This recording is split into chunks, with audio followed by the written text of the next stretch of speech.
কি বলবো বেড়া, দেখতেছি ওই বেড়া রবিন্যা আছে না, এই উত্তর পাড়া রবিন্যা, ওই আমাদের এলাকার হ্যাঁ ওই রবিন্যা বেড়া কি একটা অবস্থা বেড়া। এ কোনো নামাজ কালাম কিচ্ছু নাই, সারাদিন গাঁজা মদ খেয়ে পড়ে থাকে, এই দিকে দিক ঘুরা ফিরে, কোনো একটা সামাজিক ভালো কাজ ওকে দেখা যায় না।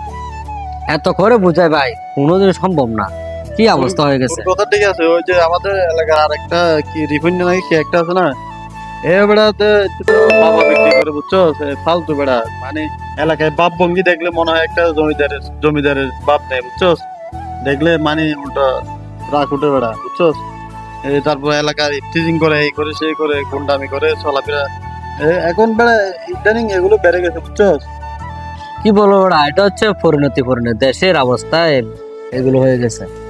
ওই বেড়া আরেকটা কি আছে না, ওই সৈদার মেয়ে আছে না আমাদের পূর্ব দিকে, হ্যাঁ বুঝছেন? হ্যাঁ ওই মেয়ে বেড়া কি অবস্থা একটা শুরু করে দিছে, প্রেমের ফাঁদে ফেলাইয়া এ 2-3টা ছেলে না, শুধু 50-20টা ছেলের সাথে বেড়া রিলেশন জড়ায়, ওদের কাছ থেকে বিভিন্ন কৌশলে টাকা হাতিয়ে বেড়া দান্দা শুরু করেছে।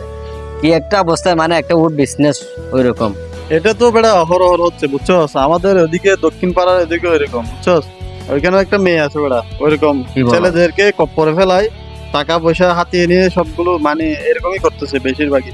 আর এদিকে বিবাহিত মেয়েরাও বেড়া আজকাল এরকম, মানে ব্যবসা শুরু করে দিছে।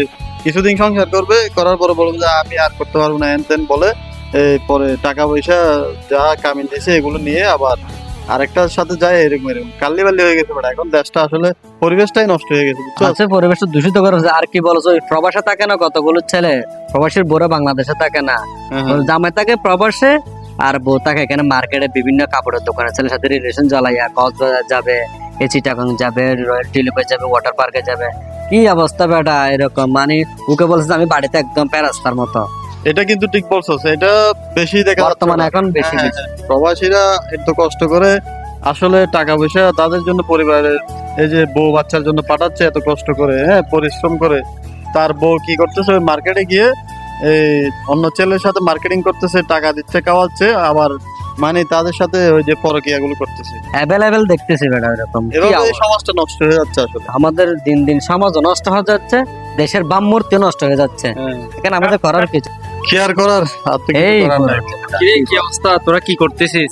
এই তো আছে আছি, ভালো। দাঁড়ায় আছি। কি তোমরা তো কথা মনে বলতে- হচ্ছে গিবত করতেছো। তে আবার সত্য কথা বলতেছি ভাই। সত্য না, এটা সমাজে এটা গিবত। একজনের ভালো দিকটা খারাপ দিক দিয়ে বিবেচনা করা, এটা হচ্ছে গিবত। আর এমনিতে এরকম বর্তমান সমাজে যে পরিস্থিতি হয়ে গেছে, মানুষ সব সময় দেখা পাইলে সাথে সাথে গিবত করে। তো তোমরা যে একজনের দোষগুলা, যে খারাপ গুণগুলা যে উপস্থাপন করে একজনের যে প্রকাশ করতেছো মানুষের, ওটা হচ্ছে গিবত। আর এমনিতে কোরআন হাদিসে লেখা আছে অন্যজনের খারাপ যদি গুণমান কিছু থাকলে এগুলা চাপায় রাখা ভালো, তাকে বুঝিয়ে শুনে ইসলামের পথে দাওয়াতে, ভালো পথে নিয়ে আসা, এটা ইসলামের দাওয়াত। তবে কিন্তু একজনের কথা এগুলা যে তোমরা যে বলা বলি করতেছো, এটা কিন্তু গিবত ভাই।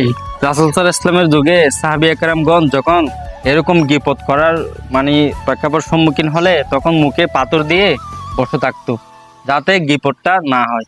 তো ভাই আমরা এখন কোন জায়গায় আছি? তো সবাই মিলেমিশে আমরা সমাজটাকে সুন্দর করি এবং পরিবেশটা সুন্দর করি। যারা খারাপ দিকে চলে গেছে, খারাপ পথে চলে গেছে, এরকম গিবত করতেছে, তো তাদেরকে আমরা বুঝিয়ে মানে খারাপ কাজ থেকে বিরত রেখে ভালো পথে আনার জন্য চেষ্টা করব। আমরা সবাই মিলেমিশে চাইলে সুন্দর সমাজটা ভালো পরিবেশ হিসাবে গড়ে তুলতে পারবো।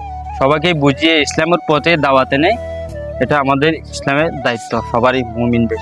এটা আমাদের ঠিক আছে সমাজে। ভাই, আমরা আসলে বুঝতে পারি না, বুঝছেন? হ্যাঁ ভাই, এখন বুঝতে পারছি ভাই, ঠিক আছে। ঠিক আছে ভাই। আমাদের ভুলটা ধরে যাওয়ার জন্য আপনাকে অসংখ্য ধন্যবাদ ভাই।